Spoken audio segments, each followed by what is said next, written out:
I really like to switch the word productive for the word generative.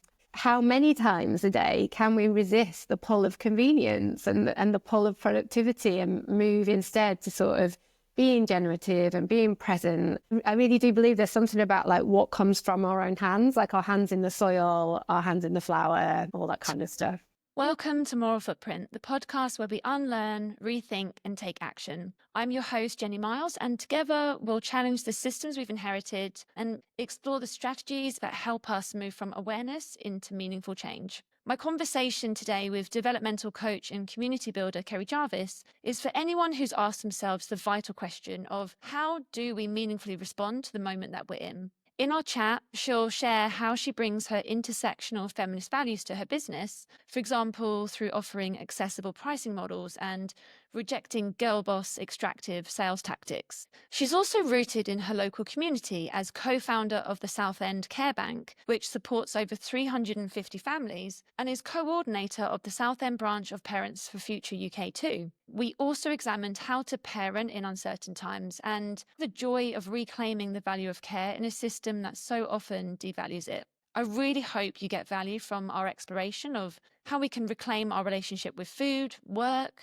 care, and ultimately with each other. If you enjoy the episode, please do drop me a review or share with someone you think will enjoy it too. Hi, Keri. Thank you so much for coming to the podcast. I'm really excited to have you on to talk about your work, which, if we kind of encapsulate it in a sentence, it's really how can we respond to the moment that we're in? And I'm sure any listeners of Moral Footprint, we know what we're talking about when we talk about this moment, which is huge escalating crises. It could be quite overwhelming to think about systems sort of collapsing around us. But maybe we can start there with your journey. How did you become aware of this growing predicament? Because so many people don't seem to really see it for what it is. Let me preface everything I say today by apologising for the tone of my voice in 6 weeks of like being unwell. But how did I get here?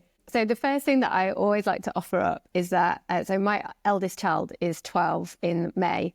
And before I had him, I didn't think we needed feminism anymore because I earned more money than my husband. And I was like, this is done. It's all sorted. Everything's fine. That's the place that I was coming from. And I feel like it's really important for us to own those stages of our own journey, of our own development, of our awareness, because I find that it invites others who maybe, I guess, feeling a bit like, do I belong in progressive conversations? Do I have things to contribute? Do I know enough? And when we can just hold our hands up and be like, oh yeah, not so long ago, this is the place that I was coming from, I think it opens up a lot of possibility for conversation. So I was originally, I guess, like radicalised a bit by motherhood. After my first son was born, I retrained to teach hypnobirthing. And that was kind of my entry-level feminism, if you like. And alongside that, I ended up opening a studio for parents, looking for some community, looking for kind of access to knowledge and skills, which is still open now. It doesn't belong to me anymore. That's called Do It Like a Mother. It's amazing. It's in the hands of a brilliant new owner for 5 years now, actually. But through that process, meeting more people, bringing different perspectives, and just kind of allowing myself, I suppose, to begin very slowly to join the dots of all the different things that were affecting my life personally,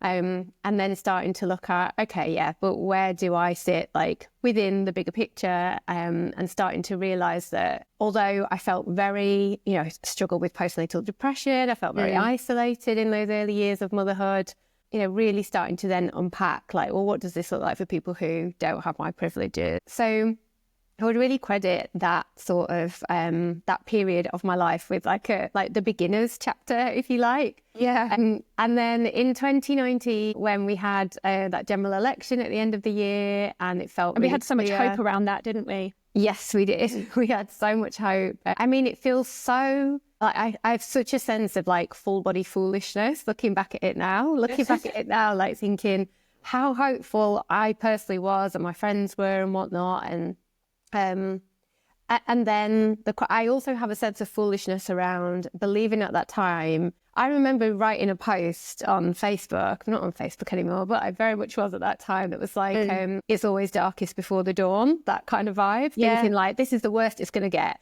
we've just got to pull together. This is the worst. And then we're going to move forwards from here. Obviously, not so much. But part of our response at the time, so my friend Lauren, who's ultimately like the co-founder of Southend Care Bank, she just kind of sent this message out to friends of friends of friends in the area where we live, more or less saying, well, things are going to be awful. Do you want to get together and talk about what we might do in our community to support people? And so we did. We had this coffee. I think there were maybe like 15 or 20 people came to the first thing that we did. And then we kind of landed on this idea of doing something about hygiene poverty. It felt like such a huge problem in terms of the spiraling effects of it, the impact on like physical, emotional, mental and financial well-being, cycles of poverty that it contains, and relatively cheap to kind of resolve in a grassroots way, or not resolve, to kind of alleviate. To contribute to, Yeah. So we landed on that, and we were about to kind of make moves around that. And then the pandemic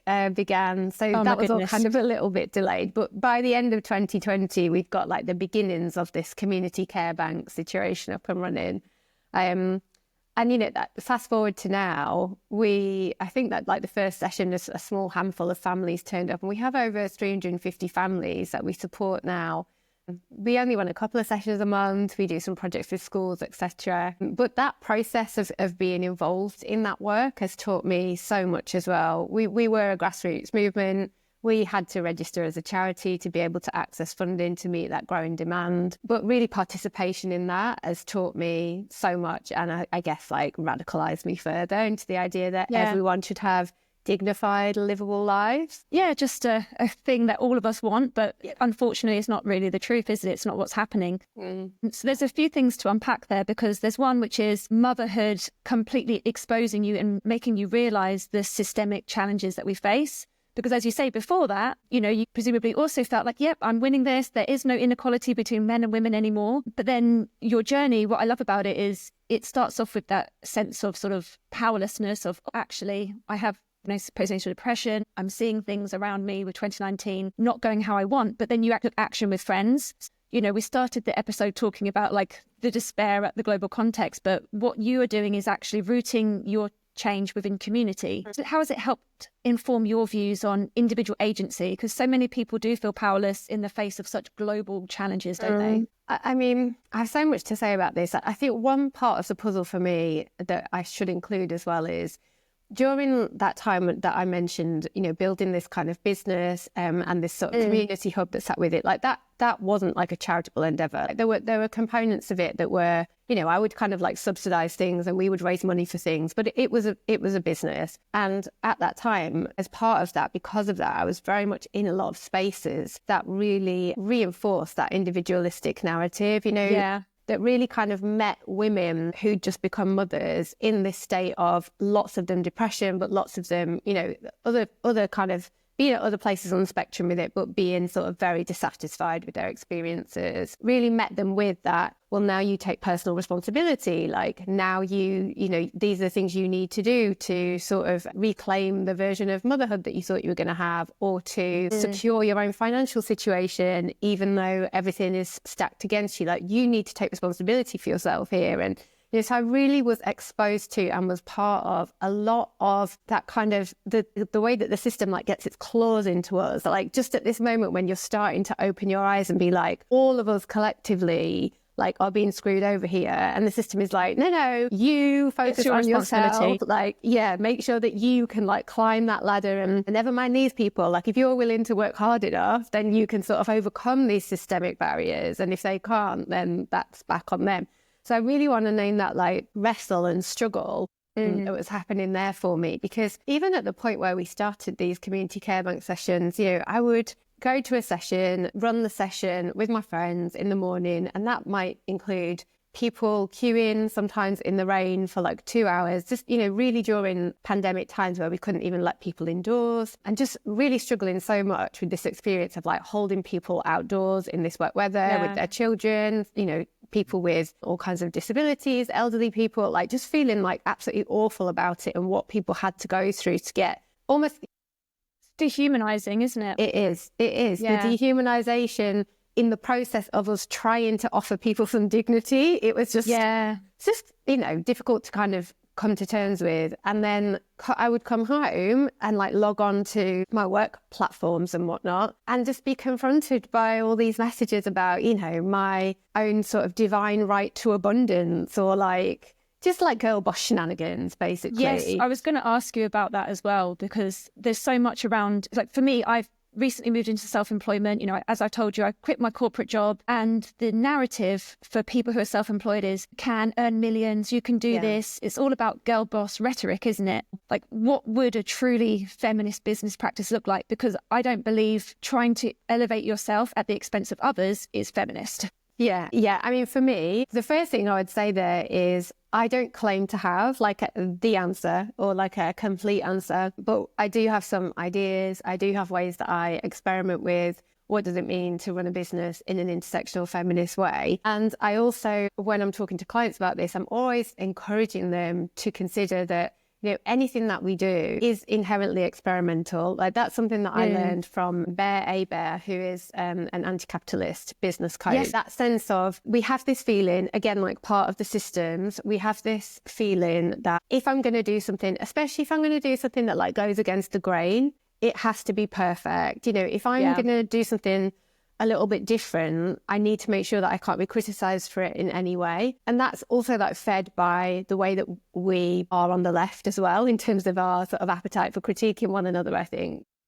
Yeah, tearing each other down if we're not perfect. Totally. So I think one of the best things we can do is claim the uncertainty and imperfection of trying to create something that is intersectional feminist within the context of patriarchal white supremacist capitalism. And then from there, we can be freed up. So, for example, something that I have done for a few years is if I run a workshop where ultimately there is not unlimited capacity, but in terms of like the size of people who might buy from me, pretty much everyone who wanted to could buy it and it wouldn't cause me an issue. If there's something like that, I always have, this is the price, this is the standard price. The price that I think is like a fair comparison for the value that you get from comparative things on the market. And if you can't afford to pay that price, if it would put you in financial distress, I still want you to be included. So here is a link where you can pay what you can afford, which can be anything from £1 upwards. And that's not perfect. I mean, there will be people who can't afford to pay £1. It's not perfect in the sense that not everyone who comes across that will have had opportunity to build trust with me, that they feel able to accept that offer, or they feel able to trust that I won't disclose to people what they paid or make judgments about them. And it's also not perfect in the sense that when I run small group coaching things and things with like one-to-one elements, I don't offer that because I can't afford to work hours for £1 an hour or whatever it might be. Within the context of my life. So because we exist within an imperfect system. Yeah, exactly. And then I have a kind of like something of a halfway house to that, where there's like a kind of ongoing group thing that I run, like a bit like a membership, but we don't call it that, which is like, it's £30 a month at the standard rate, which I think is really good value, or it's £10 a month at the solidarity rate, which is, again, if it would put you in financial distress to pay that rate. And I always take care to include there when I'm making that offer why I'm doing it. That I'm not doing it because I don't need the money. I do. I spend a lot of hours in my week working for free for the Care Bank. So we're all completely voluntary. It's all unpaid labour. I have 2 children. I have a chronic health problem. Like, I do need to earn a living from my business, earn a living. God, isn't it the worst?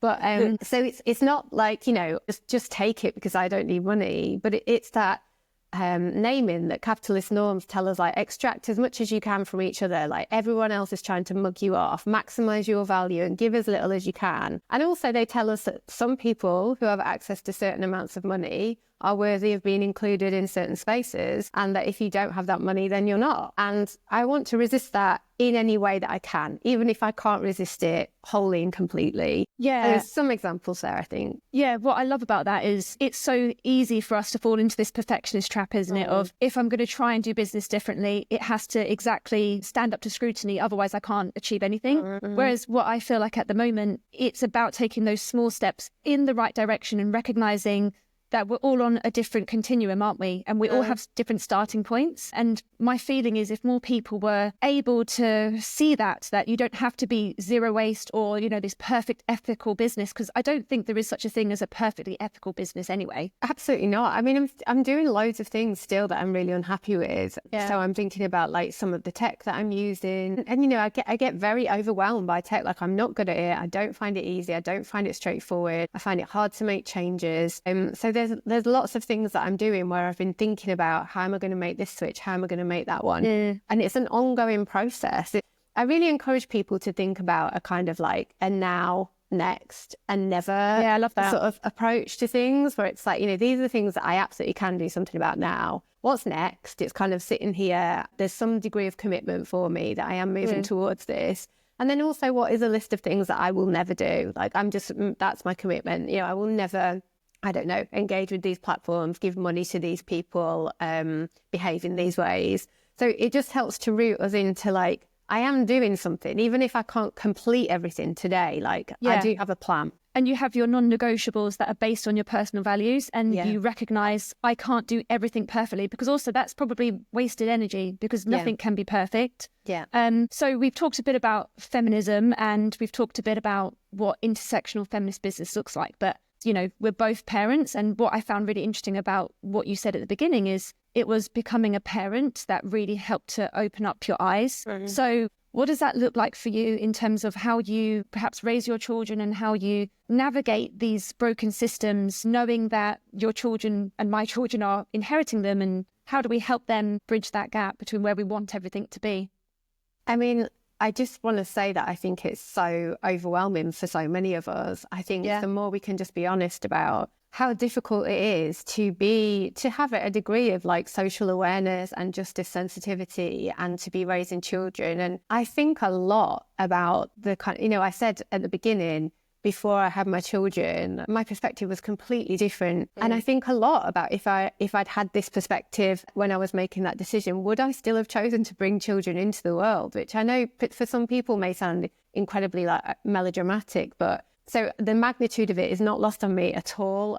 I struggle with it all the time. I think a lot, and actually a component of it that I think is familiar to a lot of people is the tension that can come in your relationship with your co-parent. You know, I am someone who thinks very deeply, perhaps overthinks quite a lot, overfeels, whatever that might mean, you know, deeply sensitive. That my husband is not that person. Like, you know, he is caring, he is thoughtful, but he is not as consumed by some of these things as I am. And that can bring real difficulty, and that's true for a lot of the people that I'm working with as well, that they feel that they are, then it's not just about how they personally would like to be raising their children in these times, but it's also about that tension and that disconnect, not just with their partners, but with their own parents, like the grandparents in the situation. Yeah, trying to do things differently. Everyone else around them. So I suppose one of the things that I think about a lot is really encouraging my children to think critically about things. I think that critical thinking is something that we see like it's almost like memeified at this point, like people just chucking it about as like an insult on social media. Like, you know, haven't you ever heard of critical thinking? Or like we like to be smug about the fact that we're good critical thinkers. I don't necessarily think I'm a great critical thinker, but I practice it. I try to be. Yeah. And really encouraging that curiosity with my children. You know, curiosity is one of my values. Revelation is one of my values. Like, what can be revealed here? Like, what else do you think might be going on? So really, you know, when they're bringing things home from school, when they're telling me about things that they've seen on YouTube, which I feel is my greatest failure as a parent, is the amount of time that my children spend on YouTube. Like, I think I'm in general like a good-ish parent, but there are certainly things here where I think, God, I am getting that so wrong. I'm going to regret that. I don't know how to get out of that right now. But I think really trying to zoom out and be like, okay, there are many components of my parenting here. And how am I trying to, it's like a dance, isn't it? Kind of all these moving parts. It really is. And I just want to go back to your point about, you know, if you knew what you knew now, like, would you have had children? And what I found interesting is before I had my second child, I was very much swayed and looking into the literature saying, oh, you know, the climate impact of a child, and thinking, oh goodness, can I bring a over-consuming child into the world? But actually, the more that I now think about it, is not so much the individual carbon footprint of that one person, because I think that's a preposterous way to value human life, but more about now that I truly have a more systemic view of where certain systems are going and what that means for my children's real life in however many years. But at the same time, there are people suffering today, and it's not so much just about my privilege and how, I can afford to think, oh, how will this impact my children in 10, 20 years? But maybe we can, from there, go back to what you were saying before about you started to sort of connect the dots, whether there were particular, activists or authors who helped you see that sort of systemic view, because I think that is when you get to the point of truly understanding our predicament. It's not just climate action, it's not just social justice, it's everything intertwined, which is so messy to comprehend initially. Absolutely. Gosh, one of my greatest failings as a person is not being able to remember things accurately. So I can emotionally connect to like, oh, these are the people whose work has, influenced me deeply. But what I can't do is like timeline them in any way or kind of, articulate that journey in that way. But I would say that, so if I think about people whose work is hugely influential in my own thinking, it's people like at the minute, Nora Bateson. I'm absolutely obsessed with her work. I'm doing some with training. Her warm data. Yes, I'm training to be a warm data host in a couple of months, which I'm really buzzing about. Because really at the core of her work is this idea of interconnectivity, interrelation. One of those key concepts of her work that I just love being this idea of nth order effects, and how often we get stuck in like, this is the first order effect, this is the cause and effect relationship here, this is linear, this is like complete somehow. And then we think we can just kind of walk away without really considering. It's interesting because I was mentioning earlier this sort of girl boss tomfoolery, and we love in that space to talk about ripple effects, like the ripple effects of our success and like all that kind of stuff. Yeah. But a rising tide lifts all boats. Yes, all of that. But we don't love to look at, the ripple effects in less, I guess, like desirable ways of our actions, of our like impact. The actual harms. Exactly. So yeah, I really love Nora Bateson's work and find it just so comprehensive, so fascinating, and also so enchanting. Like her book Combining is such a piece of art. I'm halfway through, and it's so rich with different thoughts and perspectives that I almost can't read it too much in one go. Like it takes time for me to process. Yeah, definitely. So I love her work. I really love the work of Lola Olufemi and her book Experiments in Imagining Otherwise. I would say out of any book over the last sort of 3 years, that's the one that I felt rewired my brain reading that book. It's a very unusual read. It's very unconventional in its presentation. It's a blend of poetry and fiction and reflection and then all kinds of other stuff as well. But that is a really excellent book for kind of pulling the threads together, I suppose. I really love the work of Barbara Ehrenreich, and particularly Smile or Die, How Positive Thinking Fooled America and the World, because there's so much there that supports us in that disentangling from neoliberal individualism, that kind of, pull yourself up by your bootstraps type mentality. Naomi Klein is another huge firm favourite of mine. So there's some of the names that kind of spring to mind at the top of my head. But I do have a list on my website as well, actually, of like we can share some resources in the show notes, because I'm sure many people listening are quite new to thinking against like mainstream, thoughts around what it is to work with meaning, what it is to have a feminist business. These are all, like for me, when I think about my views and how I understand reality, it's changed so much in 5 years. And so part of this podcast is helping people also see the world in those different ways. And you talked about Lola, the imagination and experiments. And what I love about that as well is we don't really have, it's hard to see sometimes the power of imagination. We're not trained to think in that way. We're trained to like conform to the status quo. And I wonder whether there's much about what you're doing with your work where you're bringing that idea of imagination and, having a vision for the future that gives you something to work towards. How does that help you in your work? Absolutely. And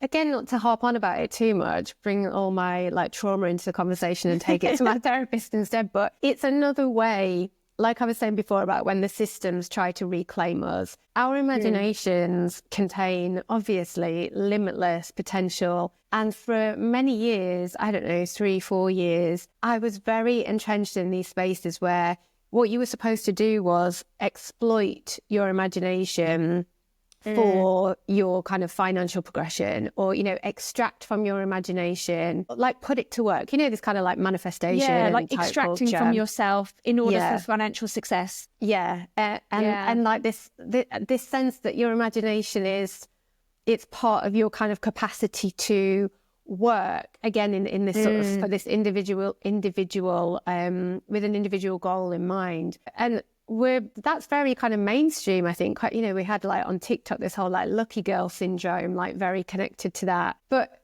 that idea that our imaginations are powerful, like it's just been hijacked. Like it is real. Like I know a lot of people and a lot of the clients that I work with have been so tainted by those experiences in those spaces that it's ruined their relationship with their imagination. They've had to work really hard to get back to that. Yeah, because they've kind of felt like it's too associated with this like very sticky, icky, if you can dream it, you can do it kind of thing. And instead of being put to collective use, like what could a liberated future look like for us all? Exactly, because it goes back to this idea of like neoliberal individualism. It's incumbent on each of us to just be successful as isolated units, when again, the more that I've sort of navigated this space and, gone down rabbit holes of reading, it's realizing, whoa, I may be one person, but I'm actually intrinsically linked to everyone on this planet, and what I do is also connected to everyone.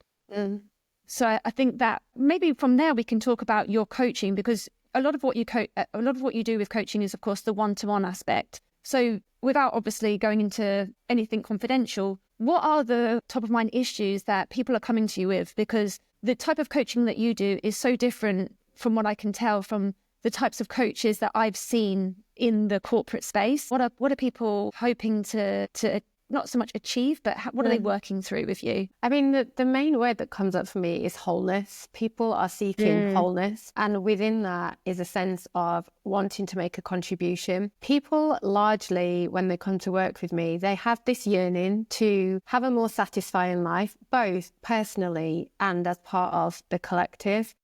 Yeah. And they have this sense that means knowing themselves better and being willing to expand their capacity for that kind of, we touched on it a little bit earlier, the sort of judgments that we can face when we might go against the grain a little bit, when we might look to redefine success for ourselves. So really it's that relationship with the self at the center of it all that says like, how can I get more comfortable, spend more and more time in that healthy adult self state of being, such that I can then access new behaviours without these obstacles of, what are people going to think about that? Or, how's my partner going to respond? How are the other parents in the school pickup place going to respond?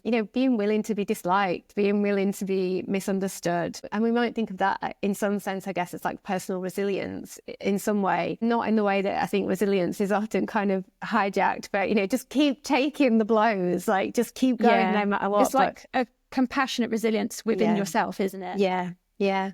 A real kind of self-acceptance, a belonging to the self, and for people who come to work with me, also knowing that I would say 90% of the time they are also seeking more practical ways to be in local community. I'm really recognizing that if we are going to be well and survive the years and decades ahead, that we are going to require the practical support of our neighbours, but overcoming the social barriers to building those relationships. Again, like that takes real resourcing when we are just not used to being vulnerable in those ways. Yeah, and having the courage to do something different. Because, I've been thinking, should I set up a little local free library in front of my house? And I'm like, I wonder what the neighbours would think. Would they even use it? But it's like, if you don't even try, how do you know? And I completely agree as well that starting local, starting with your neighbours. You had a newsletter recently. You were saying how so many people, part of your composting program, they talk about, I love the community I have online. I wish I had those local connections or people that are like-minded who are just in my neighbourhood. But the fact is, they could be there. It's just that we're not trained to talk to them because we're in our little nuclear households, aren't we? Locked away in our houses. Yeah. And there are kind of like key points in your life where you're sort of allowed to make new friends, which might be like you start a new job, or perhaps when you have a baby, like you're allowed to make new friends who've just had a baby, or that sort of thing. You know, when you, like, maybe if you move around, it's a bit more normal to knock on your neighbours' doors and say, like, we're new. But, you know, what are you supposed to do if you've lived here for 10 years and you've never spoken to anyone before? Like, that's actually kind of, you might perceive that people might perceive you to be a bit odd in doing that. Yeah. And they might be thinking, why is she all of a sudden talking to me? Because of those capitalist norms that say, like, try to extract as much as you can from one another. Like, everyone's trying to screw you over. So one of the things I'm going to be doing practically this year, I live on a very busy road with a tiny little kind of front yard. And one of the things I've decided to do, after reading Robin Wall Kimmerer's The Service Berry, I've decided I'm going to grow a ton of berries in pots in my front tiny yard. I love it. And I'm going to put little signs up being like, take them if you want them, like my gift to you, and just see what happens. And when I was discussing this with the group where we were studying the text, you know, I was naming, like, I've got all these worries about this. Like, what I really want is that I grow these berries and my neighbours and people who are just passing by, like, come into the little front yard and they pick the berries and they eat them, and maybe they wave to me through the window, and maybe like one day someone might bring me something back, might be like, oh, I'll leave, you know, that's kind of how I'm like, it's like reciprocity. Yeah, and maybe I'll chat to people, and maybe the best thing would be, like, then if another neighbour, like, started doing it in their front garden. So I've got all these hopes and dreams for it, that we might have these conversations and I might learn things about people. But I've also got these fears. I'm like, what if someone comes in and wheezes on my berries? What if someone, like, smashes them up? Or, you know, like, I've got all these fears of, like, because we make ourselves vulnerable when we try to do something lovely that invites connection. So I often think as well, you know, people who are kind of teetering on the edge of moving towards community, I think they look at people who are already doing something and they think, oh, they're a different kind of person from me. Like, they don't have these kinds of worries that I have. But we do. We all have we all have different coping mechanisms and, like, access to that healthy adult self. But all of us are living in this system and therefore full of these worries about, how am I going to be perceived and how are people going to respond to me? It's really important, isn't it, to call out that social norms do dictate a lot of what we believe to be possible. And actually it's by being, as you said before, doing little experiments. Just start knocking on random neighbours' doors, put some berries in your front yard. I'll start my little library outside my house and then see what happens, isn't it? It's not about saying I'm going to change the whole neighbourhood and do something as one person, because also it's about acknowledging we are just one person within a much broader collective. And unfortunately, the way our society has been set up, we've been almost like trained not to think in that way, haven't we? Absolutely. Yeah, I've been reading Jason Hickel's Less is More with a group as well at the moment. And he's such a great storyteller. There's a lot of things in the chapters where he's reflecting on the kind of birth of capitalism. There's a lot of things, facts that I kind of already knew, but I don't think I'd really fully integrated. His storytelling around that is so supportive and accessible. Yeah, but a big theme in there, you know, that very deliberate separation of families, of communities. You know, it comes up a lot in Silvia Federici's work as well, which I find very challenging. If anybody is, like, really interested in Caliban and the Witch but can't kind of get to grips with it, which was me, there's a really good podcast called the Book on Fire podcast where they do an episode, a chapter, and it's a much easier way to engage. It takes with time it. then you can actually process it. Also, in Jason Hickel's work, he talks a lot, doesn't he, about enclosures and how actually our connection to the land has been taken away from us and how that then actually created the need for wage labour in the first place. Because I think that's a big theme that I hadn't fully understood. Because, you know, you think of course we all have to earn money, but actually for centuries people were subsistent on the land and we don't have that. And I guess it's about how we can reinstate that relationship within the confines of capitalism. Oh gosh, yeah. I mean, if I think about, like, how often I will have clients who are struggling with work, with the kind of demand level of work and the number of hours they're expected to work, and are struggling with that internalized capitalist, like, I must just be, you know, I must be lazy, I must not be kind of committed enough to my goals or to providing for my family or whatever, and how all of that is against this backdrop of the normalization of working 40 hours plus a week. And actually, if we looked at our experience of work against the backdrop of you know, in that book, for example, Jason Hickel talks about peasants working only 1/3 of the days of the year and the rest of the time being devoted to drinking and singing and telling stories and having sex and like working in the, just kind of relaxing, walking, you know, doing all of the things that just being humans human. do for pleasure. Yeah. And when you put it in that context, it's like, oh yeah, of course, this is too much. Of course it is. So I do think it's so important for us to look at like, what are the assumptions that are underpinning the judgments that we're making about ourselves and how we cope personally, individually, with the tyranny of the 40-hour work week? Yeah, because when I went back to work full time after my second child, I remember talking to some female colleagues, mostly, of course, mums, saying, how are you doing this? I don't know how to do this. And I felt like it was a failing on myself, when actually it's that I didn't have a village or a community supporting me, that children aren't supposed to be raised just by one or two parents who are also working out of the home, or at least working remotely for 40 plus hours. It doesn't stack up, does it? I think it also goes back to how caregiving and like social forms of labour, so what we do in our homes, is not valued by capitalist society. It's seen as something extra that we do on the side, when actually without that unpaid work that we do in the home, there is no business, no workers that even exist to continue the system. Exactly. I find a real tension, actually. Like, I'm really interested in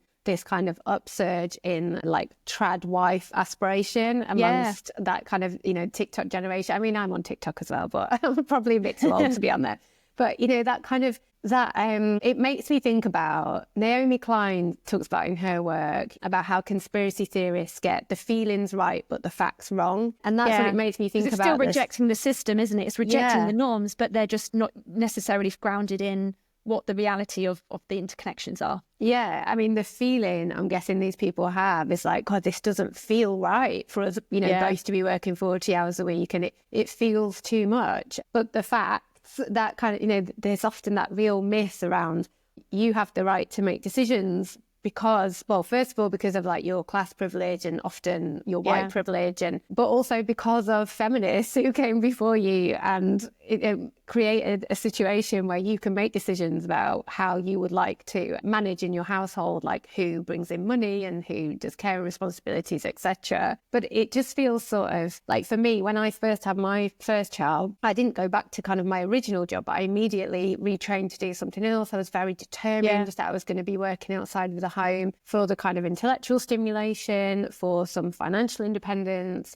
and, you know, for a kind of personal sense of achievement, I guess, outside of like a kind of resistance of, you know, motherhood becoming the whole of my identity. Yeah. And very much at that time, like not wanting to, I hated like, you know, the cooking and the cleaning and all these things that you're doing on maternity leave, because you're at home and everyone would just kind of expects that these are the things that you'll be doing. Whereas now I do see myself moving into a different relationship with taking care of my home and taking care of my children, where I want to reclaim the kind of intrinsic reward of, you know, if I slow down and I've got the energy for it, I actually enjoy making some of my space nice. Obviously, there are many parts of like household chores that I do not enjoy, but there are many things that are actually quite rewarding. And I'm in this kind of beginner era with baking and gardening. And really going back to what you were saying about reclaiming relationships with like the land and with food.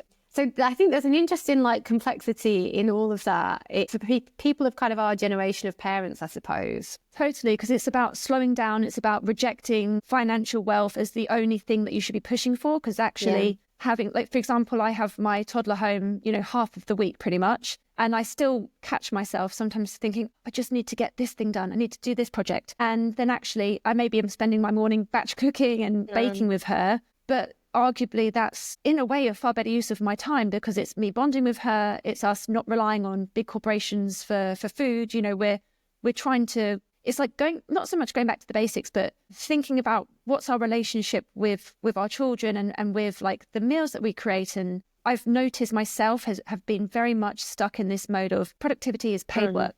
When actually, sometimes I don't want to be productive in the official sense. You know, it's still productive to look after your children and have a lovely home. But do you see where I'm going with that? Totally. I really like to switch the word productive for the word generative. I think about like, it's very generative. My eldest son loves baking as well. So that feels so generative. Like when we bake together, like we chat, he's telling me all these things that have happened at school where if we weren't kind of together in the kitchen doing this, using our hands, like I'm not sure that all of this stuff would ever kind of come out. And we all enjoy eating it. Like obviously we enjoy the pleasure of that. Sometimes we take it round to our neighbours. But also when you were talking, I was thinking about our relationships to like convenience and like, what convenience costs us. And that sort of, when it comes to food as a good example. I mean, God, don't get me wrong. Like most of the time I'm doing things really out of allegiance to convenience. I'm not trying to make out that I'm like, I'm up at 5 doing a sourdough bread every day or whatever. But